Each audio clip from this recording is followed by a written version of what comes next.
Hi, how you doing? And welcome back to another video on the channel. What we have for you today is our preview of Game Week 3 in Fantasy Premier League. We're also going to have a bit of a review of Game Week 2 as well, and how I managed to finish almost in the top 50k overall after two game weeks with only 10 players and a captaincy blank. So that might be of interest as well. So if you are new to the channel, please do like and subscribe to keep track of how we're doing throughout the season, and you might pick up the odd tip here and there as well, which could help you out with your own team.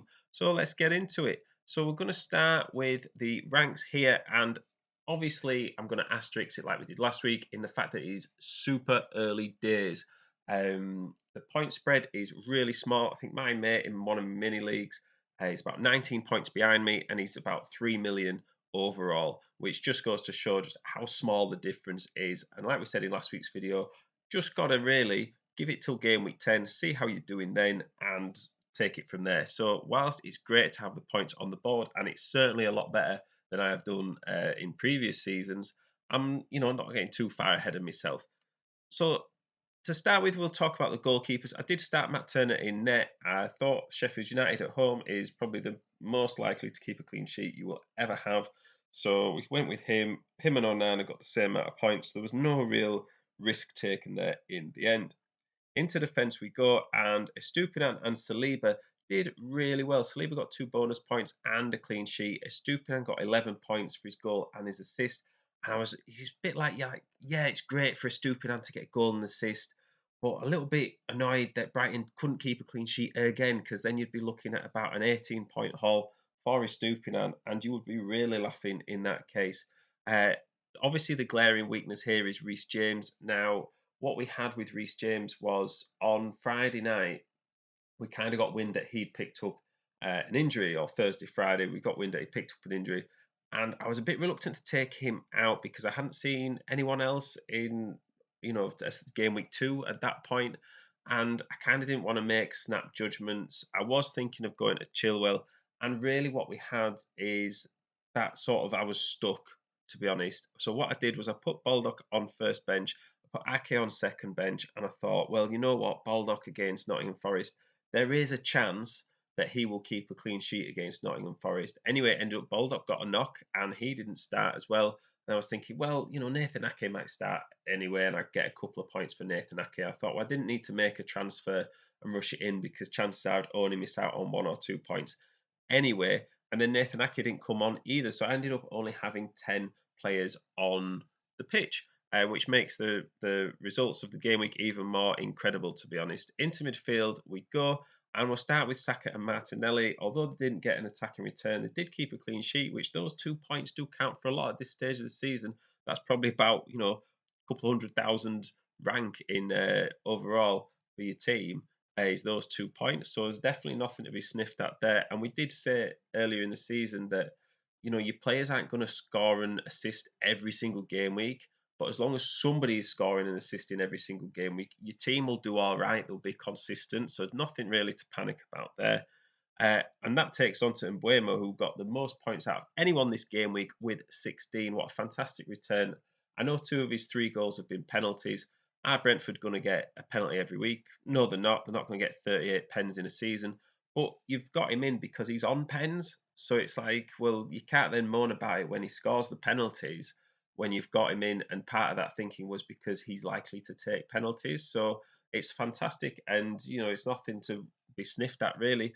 And he did get a goal in open play as well. Brentford's fixtures look pretty good, so I'm happy with him. And then we move on to Foden.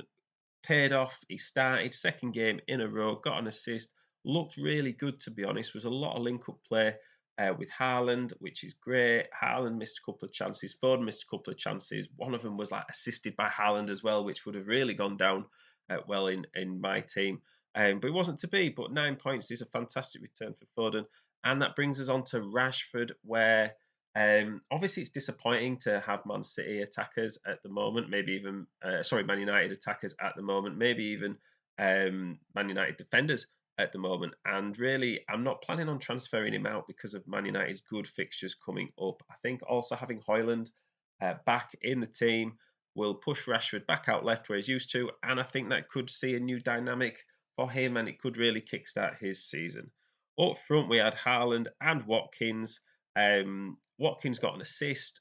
I'm not too bothered that Watkins hasn't scored. Obviously, if Villa are scoring 4 goals, I would like Watkins to have scored. That would have been great. But the fact that he's getting an assist in the first 2 game weeks and he's just got points ticking over for my team, I'm more than happy with that. I'm sure he'll score sooner rather than later. No panic stations there.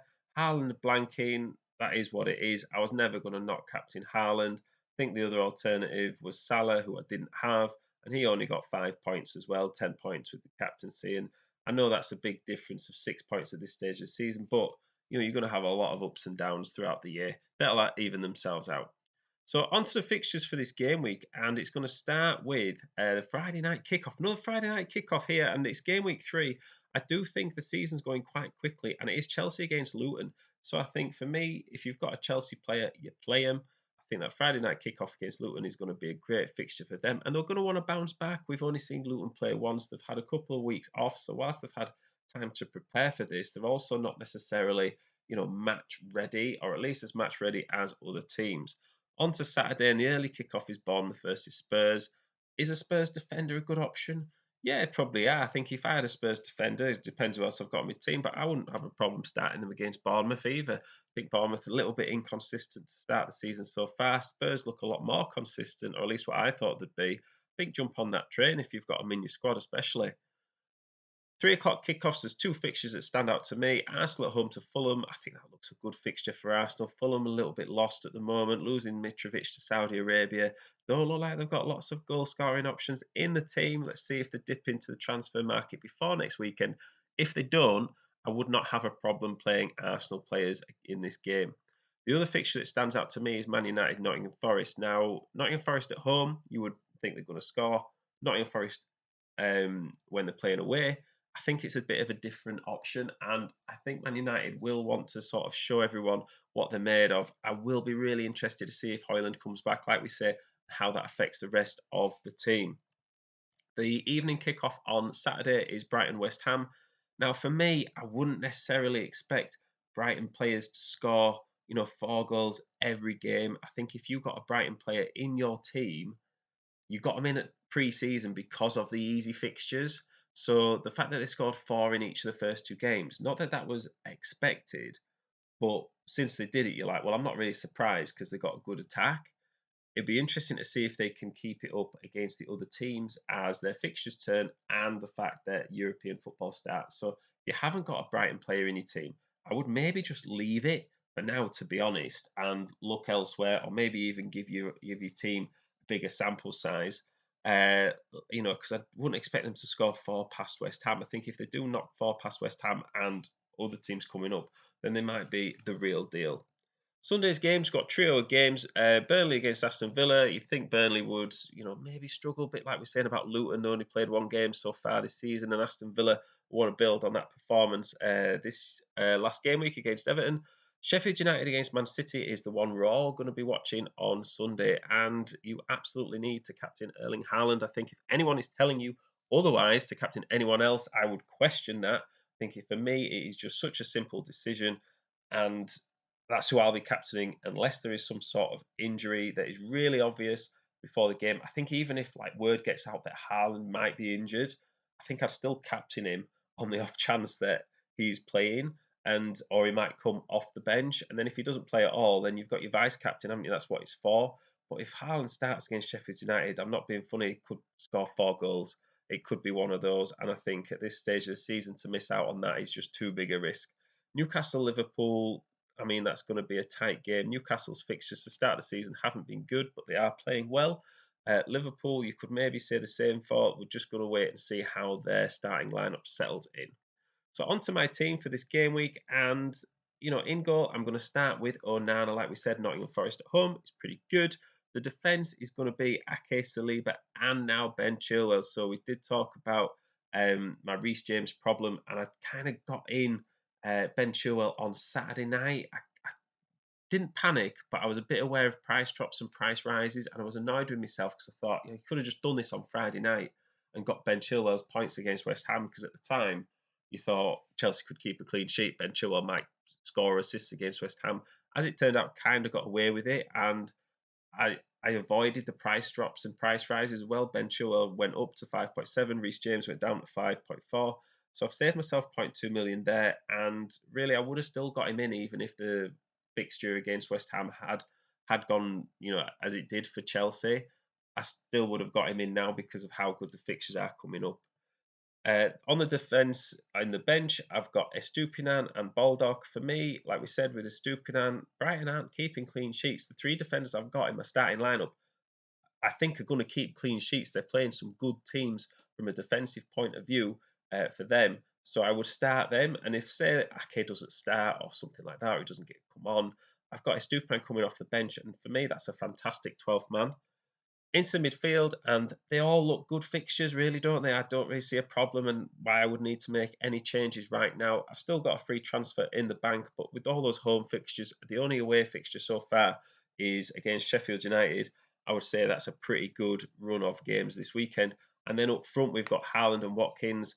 Definitely going to captain Haaland, like we say.